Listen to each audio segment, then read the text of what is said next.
Welcome back, everybody. Today, I'm going to teach you how to use Ripple Delete in DaVinci Resolve. This feature is incredibly useful when you want to remove clips from your timeline while keeping your edit tight and seamless without leaving any awkward gaps behind. First, open your DaVinci Resolve application and let your project load. Once you're in, look at the bottom of the screen where you'll see several workspace tabs.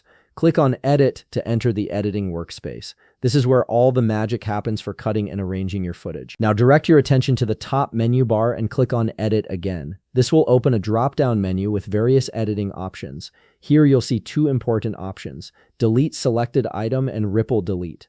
Understanding the difference between these two is key to efficient editing. Let's break down what each one does. The regular delete option removes the selected clip from your timeline, but it leaves an empty gap where that clip used to be. Imagine you have clip A, clip B, and clip C in sequence. If you delete clip B, you're left with clip A, then an empty space, and then clip C. You'd have to manually drag the remaining clips to close that gap, which can be time-consuming, especially in longer projects. Ripple Delete, on the other hand, removes the selected clip and automatically closes the gap for you.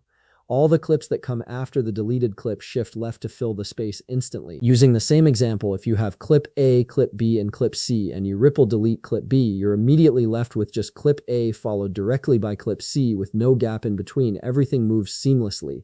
So when should you use ripple delete? The answer is simple. Whenever you want your edit to tighten automatically without extra steps, it's perfect for streamlining your workflow and keeping your timeline clean and organized. Instead of deleting a clip and then spending time shifting everything else manually, Ripple Delete does both actions in one go, saving you valuable editing time. And that's all there is to it. You now know the difference between regular delete and Ripple Delete, and when to use each one to make your editing process smoother and more efficient.